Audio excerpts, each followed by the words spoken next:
as they go into turns 4 and 5. So the top two beginning to break away. Jamie Campbell-Walter fairly lonely, and then the rest of the field still fairly bunched together. We go on board, we were on board with the Corvette, but now we are looking towards the back of the field. A little look out, Jonathan Kennard coming under a little bit of pressure now from Jan Clary in the battle for 12th position.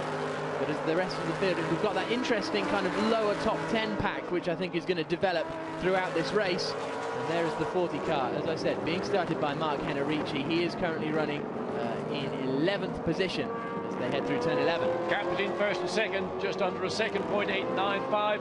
So already Maxime Martin has been able to benefit from that start.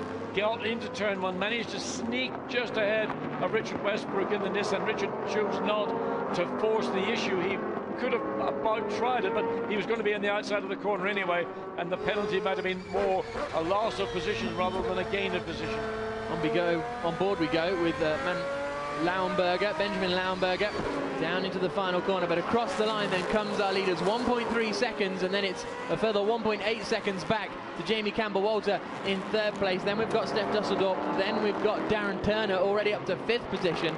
So Nicky Katzberg, who started 5th, has now dropped down to 6th place, so that's where the move has come. Darren Turner getting past Nicky Katzberg. Yeah, I mean, he's up from 8th in the grid up to 5th place, so a good start for Darren Turner in the Aston Martin. And he'll be handing that car over a little bit later to Stefan Mucke. Of course, the Gulf car with Thomas Enge and Alex Muller, well, they moved up from the back of the grid to 16th, but they've got a lot more work this afternoon to do. Once again, it's looking like it's turning into a bit of a two-horse race out the front. Jamie Campbell-Walter not able to keep the pace up. Someone running a little bit wide on the entry to that corner. I think that could have been our race leader. No, it's the 20 car. So it's a spin for Nicky Katzberg. He is beached in the gravel, and he's going to be out. He is out because the gravel here is very soft, and the car, look at Enrique Bernoldi, absolutely gutted.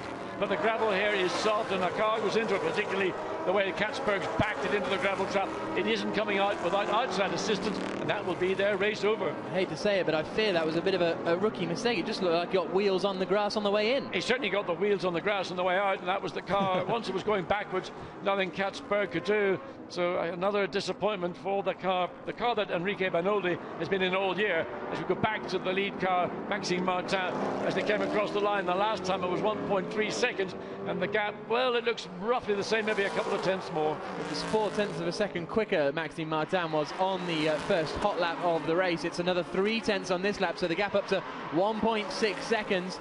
3rd then is Jamie Campbell-Walter still. All that promotes Hohenadel up into 6th position. And then look at this fanning out. We've almost got 3 abreast towards the back there, but we stay focused on Darren Turner a little bit further up the field in this battle for what is ultimately a battle for 3rd place, because we've got the Nissan and then the Aston and then the other Aston, the white Aston of Darren Turner. So Campbell-Walter, Dusseldorf and Turner in a nice little scrap, a little semi-look up the inside, but not close enough yet, Darren Turner. And he's certainly keen to put that Aston, effectively you might say, the factory Aston, ahead of the customer, the Hexus car of Steph Dusseldorf, who did a very strong race, and he finished for that team in 4th place yesterday. Bit of a queue forming behind Nicky Pastorelli now, which is at the moment being headed by Lucas Luhr, who has found his way up into 8th position. A good start from Lucas.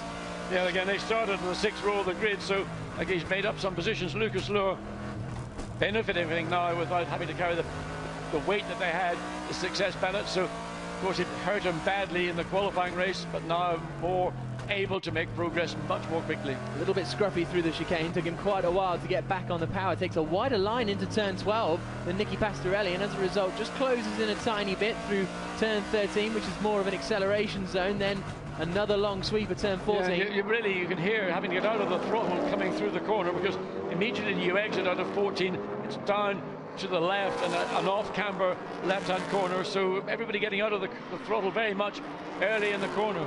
Maxime Martin is flying out of the front. That's another 0.2 of a second he's taken away from the Nissan GTR. And then it's a fairly comfortable 3rd place at the moment for Jamie Campbell-Walter. Dusseldorp not able to quite keep up at the moment. Then we've got this battle that's beginning to stack up behind Nicky Pastorelli. We've got the Lamborghini, then the Nissan, and then the 2 Ford GTs. Hope in Tung, you can see they're still running, which is good news for him, down in the 16th position at the moment, just ahead of our final man, number 47, Benjamin Laumberger. Here's a look at the start then, John. Yes, a much maybe more equal start this time, but very busy behind the second and third rows cars, going left, going right.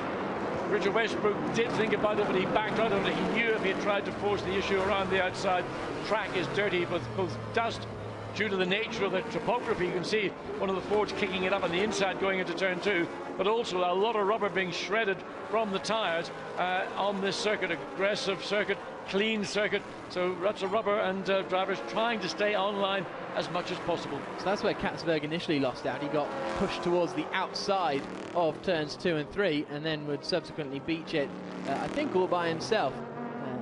A few laps later. Here once again is that battle, and now Lucas Luhr is coming under more pressure than he is putting on. The man behind Lucas Luhr is Christopher Nygaard in that yellow. It's kind of yellowish, but with a bit of green in there as well. The Belgian racing car, down through turn 14 they come. And Christopher Nygaard will be looking to try and get past Lucas Luhr, maybe into the braking zone for turn 17. Doesn't fancy it this time. And as a result, they've all closed in on the Lambo through that sequence of corners as well. The car that I'm going to watch is the car that we're on. No, this is not, I was going to say the Nissan. It's Lucas Luhr, who started a little bit further back, has made progress, and will want to make as much progress as quickly as possible. Very experienced driver in GT and sports car racing all around the world, and knows how to make a car work for him. Certainly does. There is Jan Clary in the second of the Belgian racing Ford GTs at the moment. Luhr now just starting to get away a little bit from Christopher Nygaard behind him. The gaps between these guys just ebbing and flowing a little bit. I think it'll take a few moments to settle down. We've already had 9 minutes of this race. That went quickly, as this almost capacity crowd here at the Ordos International Circuit enjoys some fantastic GT cars out there on the circuit. Still got the yellow flags waved down at where Katzberg went off though. Yeah, just looking briefly at Count van der Straten. The car is still there. They haven't been able to remove that car, so there will be an obligatory waved yellow flag at that section of circuit, but not a part of the track that we expect to see very many people attempting to overtake. No, that's very true. I think the marshals are going to get tired arms if they've got to wave that yellow flag for the remaining 50 minutes of this race. Here then, climbing the hill towards turn 12, there is Nicky Katzberg. Well, he's surely not just getting out of it. He must have been back to check the electrics are off or something like that, but it's a retirement from him on only the, I think it was the third lap of the race. Safety car has been deployed because the car is in a hazardous position, so the safety car will enter the racetrack, and the lead car will then, and everybody else file in behind. And I wonder what this will do. It'll certainly give the cars, particularly Richard Westbrook, another opportunity to make an attack on the lead Ford that has been unchallenged since the lights went out just over 10 minutes ago. Yeah, Maxime Martin will not have wanted to see the safety car boards come around the circuit. It'll punch the whole field back up again, and I don't think it'll be too long a safety car period, because they just need to drag the car out of the kitty litter and then job done. There's Jonathan Kennard. He's climbed up into 14th position, but there is the retired car of Nicky Katzberg. As we say, that's an odd place to go off there, because as we say, he must have got on the grass, because you don't end up backwards looking back down the way you just came from. No, I mean, he may have made a mistake. It's a busy part of the racetrack, turn 7, that's the exit of the corner. Whether there was some assistance, we maybe get a review later on. So Nicky Katzberg out of the race. Let's go down to the pits to hear from Enrique Benoldi, who's with Haley. Enrique, can you explain what's happened with Nicky out on track? I don't know, because actually we could not see on TV, but only thing I saw is that he spun.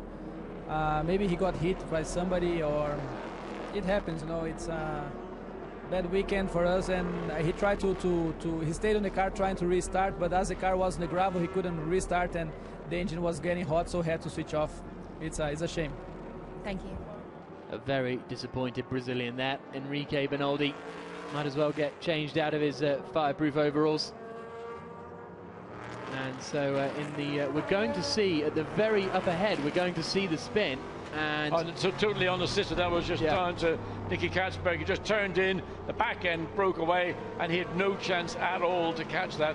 And you can see the traditional marks in the circuit when a car goes through 180 degrees, and Nicky Katzberg simply a passenger in that situation. Now, I was talking about the track being offline, being slightly dirtier than it would normally expect on a racetrack.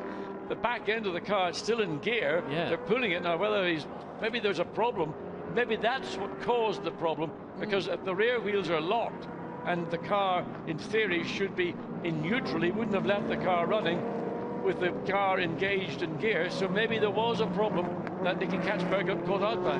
Quite possibly, although we did see him spinning the wheels, didn't we, to try and get out of the gravel. Well, yes, but I don't know why they left it in gear. But anyway, certainly the rear wheels are locked now. They're just dragging the car. Goodness knows that's not good for the transmission, it's not is it? particularly good for the transmission whatsoever.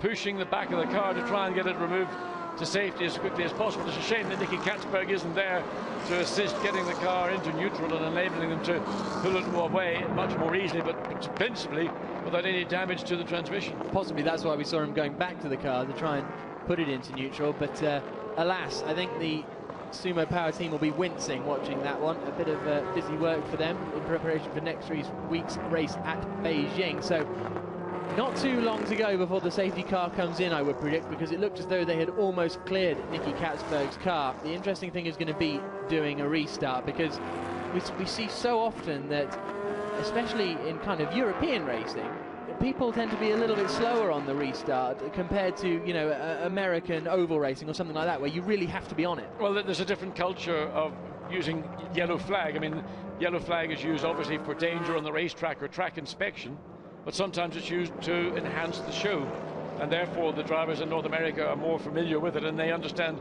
how it is used, and they go along with that. That's part of their gig, you might say.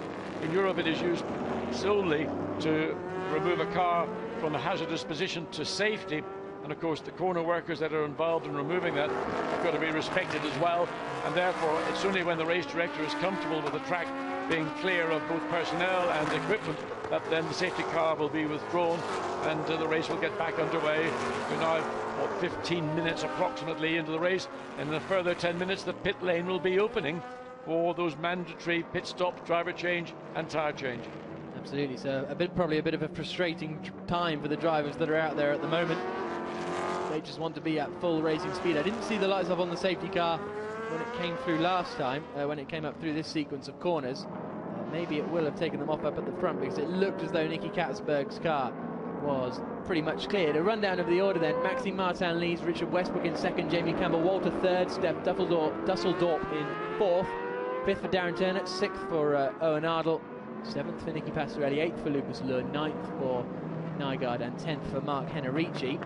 Are we getting a restart this time? It doesn't look like it, does it? So I think we'll have one more lap under safety car conditions, which will take probably, well, that last lap was a 2:32, so by the time we get racing back underway, we're pretty much only going to have 5 minutes or so before the pit lane opens. It's going to be a few more minutes, but it's going to be very close, and then your teams will have to make the decision: do we bring our cars in at the earliest opportunity, or do we continue on? And that's a judgment and a decision which is made on the pit wall in conjunction with the drivers. But certainly you would expect Maxime Martin, who currently leads, as he did yesterday. He didn't come in at the earliest opportunity, I think, neither did the second place car, where others did do. And the car is now effectively behind the barriers, but what is not is the dumper truck that was used to tow the car to safety is now hemmed in, and if it is required again, it won't be able to get onto the track, because the Nissan is parked at the safety, the area in the barrier that the car would be pulled through. Yep, we'll see what transpires with that one. Tyre wear is going to be helped with this. That's one thing that will be assisted. If the tyres were falling off, then a couple of laps under safety car is going to help them no end, just to give them that extra bit of life, which might give them the confidence to go a little bit further in the stint as well. So they reverse Nicky Katzberg's car, trying to get it alongside the arm now. Yeah, they want to get the car behind the barrier to enable that gap in the barrier to be available for the dumper truck once again, should it be needed. Of course, every lap you do behind the safety car, at the pace of the safety car, your tyre temperatures are dropping, and therefore your pressures are dropping. There's also the possibility of getting some pickup on the tyre. You know, we hear it every weekend. There's a race meeting anywhere around the world. Same story from the same commentators. Low tyre pressures, low temperatures, dirt in the track.